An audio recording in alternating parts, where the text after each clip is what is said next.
Here on, we will be discussing on one of the most important sermons ever preached in this world. Probably even the longest sermons ever preached. This can be found in Matthew chapter 5, 6 and 7. This sermon is called Sermon on the Mount. And Sermon on the Mount is probably the best known part of the teaching of Jesus. At the same time, it's a sermon that's least understood and even least obeyed part of the scripture because it's very challenging. Even though the content of the sermon deals with how believers are to think and act, it is not directly addressed to people who are unbelievers. At the same time, you will see in these passages there is an evangelistic element to the sermon. You can see multitudes of people are hearing some important and vital aspects of life, such as contrast between true and false ethics, which is in chapter 5 verse 17 to 48. You can see true and false piety, which is in chapter 6 verses 1 to 18. So this sermon tells believers that they must be different. We are called to be different. One passage he said, do not be like them. Instead he said, Christians, I want to let you know that you are to be salt and you are to be light to this dark world. Before we examine each of the Beatitudes in detail, there are a number of details and number of things that you and me need to understand regarding this Beatitude as a whole. If you have a pen and if you have a paper with you, you can see three elements. Number one, each sentence begins with the word blessed. Number two, there is a description of the person to whom this blessing applies.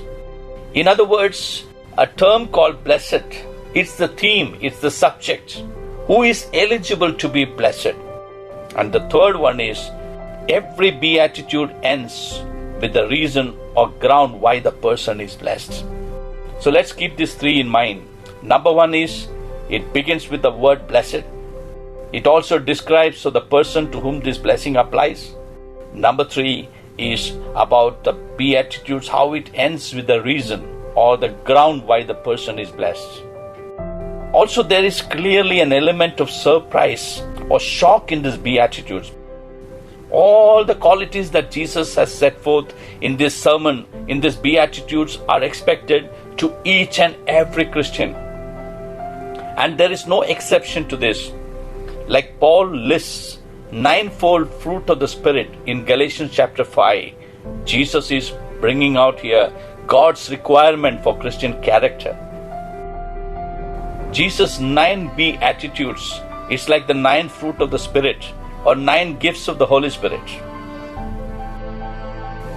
So all of us are responsible and we are called to study this passage and learn what they mean and even try to and put our best effort to apply them to our day-to-day lives. This is one of the chapters in the Bible that you can see the maximum number of times the word blessed is used. In fact, we should take some time to study the word blessed from all throughout the Bible.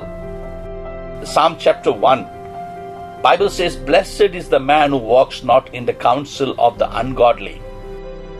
If you look at chapter 2 of Psalm, it says, blessed are all those who put their trust in him.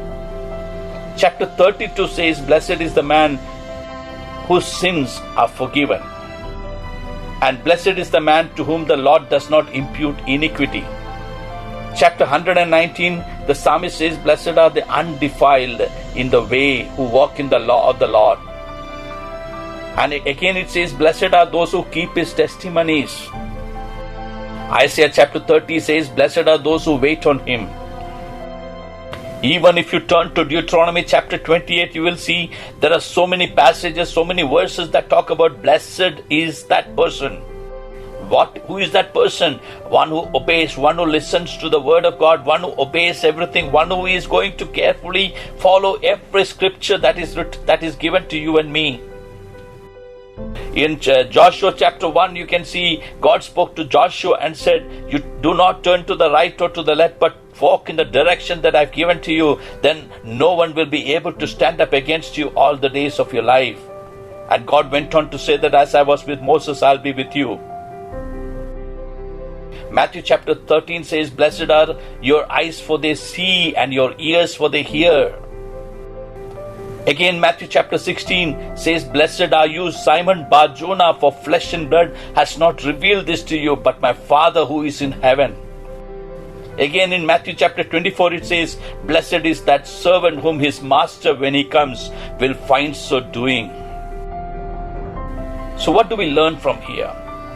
Blessedness describes here in the Bible is virtually connected always to genuine faith. It's connected to salvation. It's connected to obedience, which is a true faith, which is the faith that Jesus is talking about, which is the faith that Bible is talking about. So blessedness is based on how much you do what is in compliance to the Word of God. It's in compliance to the Word of God. Do not just look at the mirror and go away, but find out what you need to do when you look at the mirror. When you come to the Word of God, when the Holy Spirit starts speaking to you, be obedient to the Word of God, be obedient to the Holy Spirit. I am guaranteeing you 100% blessing that God is going to give it to you and me. Some translations use the term happy over blessed. I believe the word blessed is a better translation. You know why?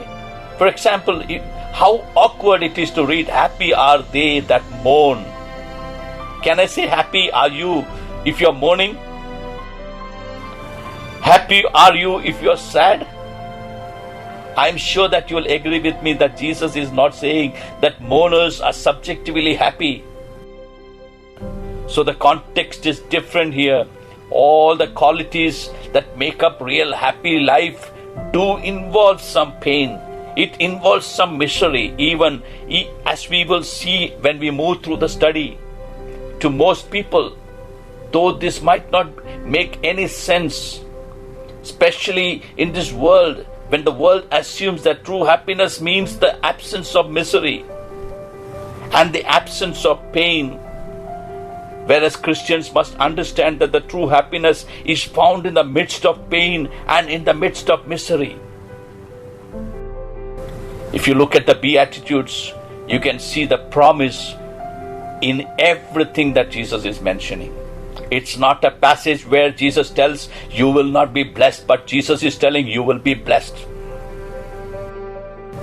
Let's look at first of the 9 Beatitudes. Let's turn to Matthew chapter 5 verse 3. Blessed are the poor in spirit, for theirs is the kingdom of heaven. Blessed are the poor in spirit, for theirs is the kingdom of heaven. Luke puts it this way, blessed are you poor in chapter 6 verse 20. What does it mean to be poor in spirit? The meaning of this phrase is the key to understanding this beatitude and all that follows after this. It's very important that we understand this term called, what is the meaning of this poor in spirit? Before we deal with the biblical definition of the poor in spirit, we need to know what this phrase does not mean.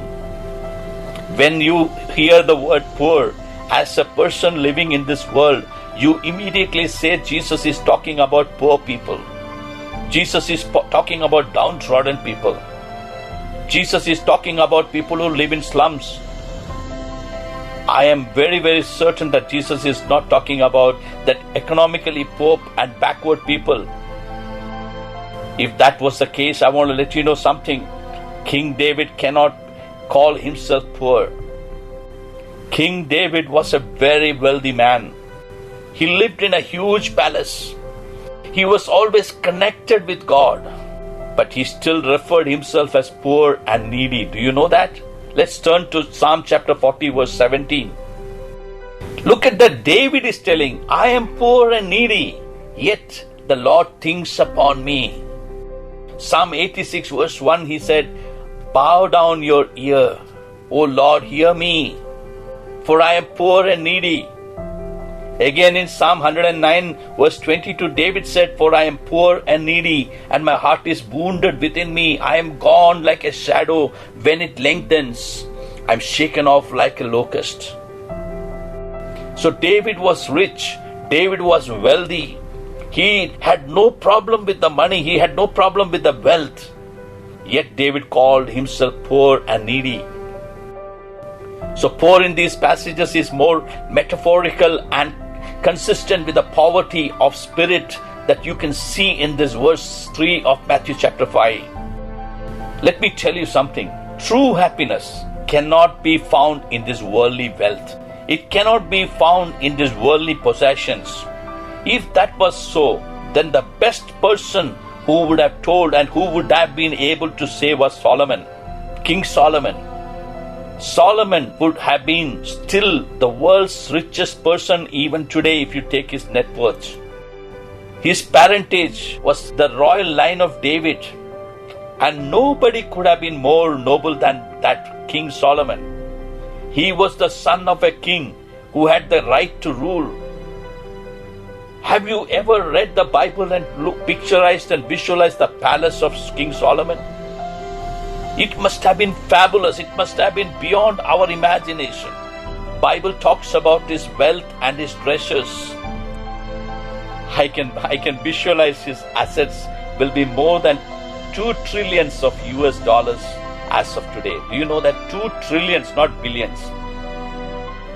You will not believe if I say this, but you can read that in Ecclesiastes chapter 2. 1 Kings chapter 4, 5 and 6 and 7. You can take the Bible with you and go to one of the evaluators. Ask them to evaluate the material that he has used to construct his temple and the house and many others. The Bible says it took 13 years to build his house. Bible interestingly mentions that during the days of Solomon, do you know something? Silver was as common as rocks. Can you visualize?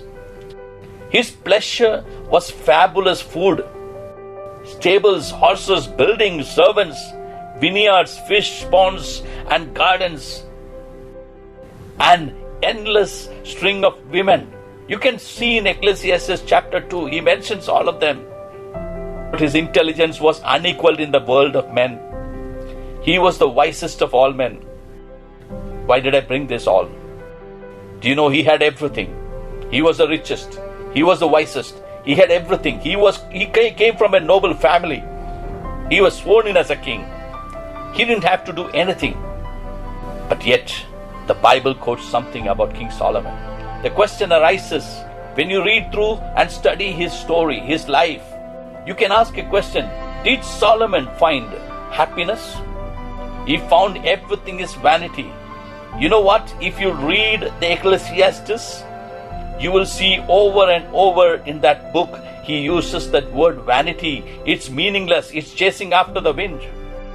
A man's life consists not in the abundance of things that he possesses. That's not the key to happiness.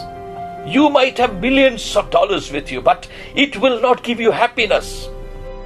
I heard a person in India who was a very rich man. He was a millionaire and a billionaire. And this man committed suicide. And several people were writing about him saying that I don't know what went wrong with him. When I was watching the video, when I was reading about him, I felt that one thing that was missing in his story was the awareness of who God is, the awareness of who Christ is, the meaning to life, the reason to live. The reason to live is not because you have millions of dollars. The reason to live is because you have Jesus Christ with you.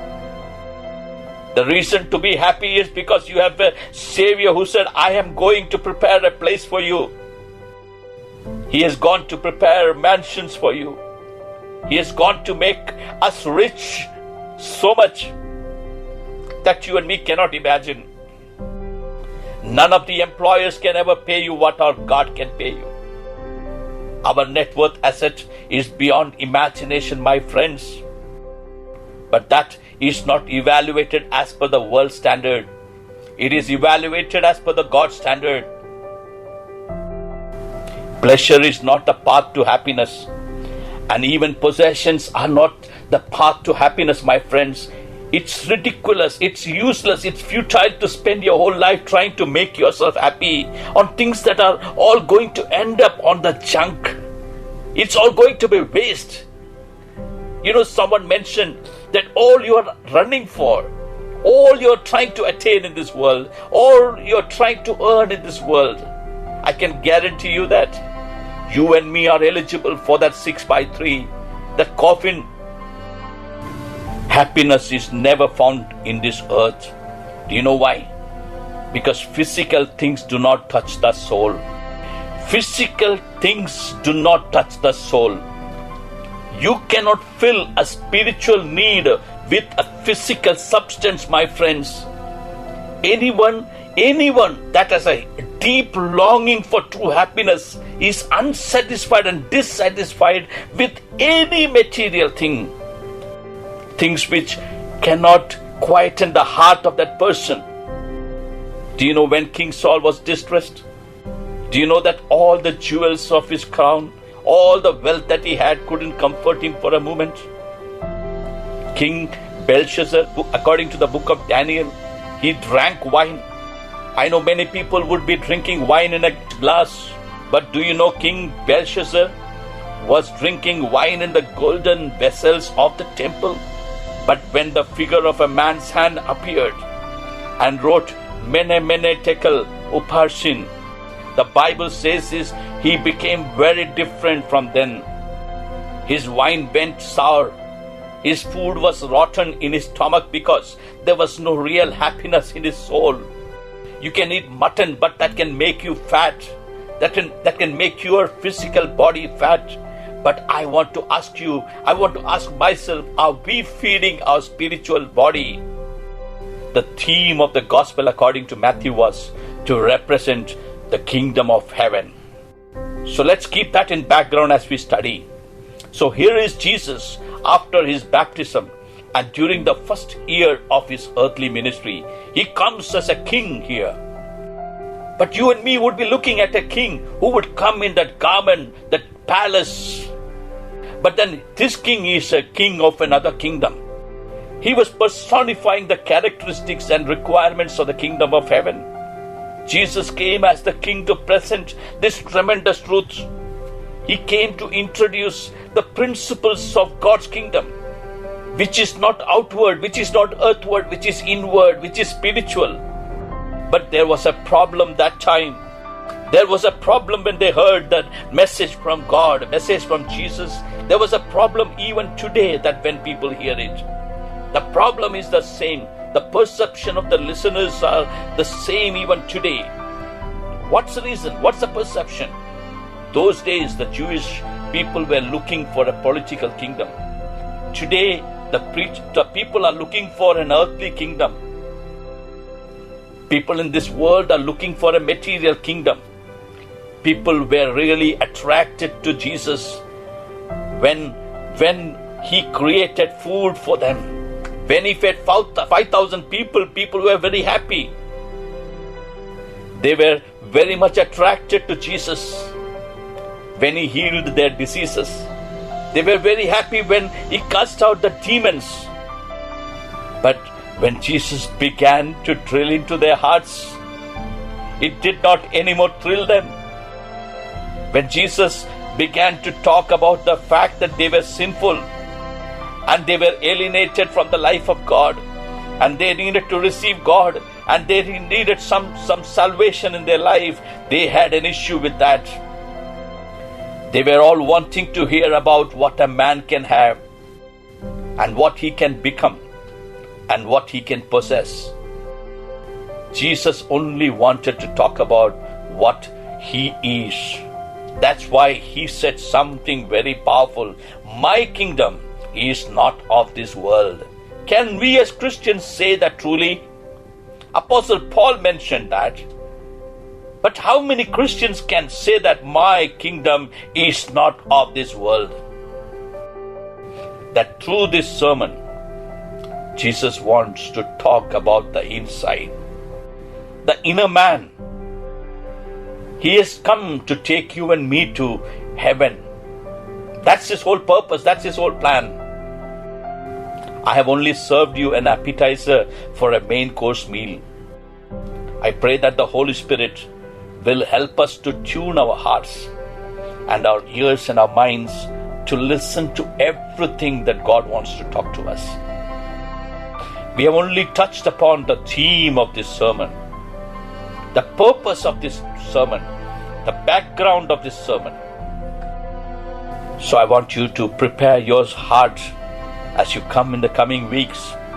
Ask the Holy Spirit to talk to you. I know how much the epistle of James has blessed me.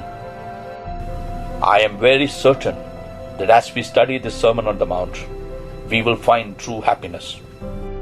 True happiness. That inner joy, the joy that bubbles within us. And we will be able to show that exuberant joy within us in our lives. As we speak about Jesus, we will be able to see not only glow on our face, but others will be able to see glow on our face. And people will say, I want to know this Jesus. I want to love this Jesus. I want to receive this Jesus. When we speak about Jesus, there will be glow on our face, in our eyes. And they will see that we are speaking about the lover of our soul. Shall we pray?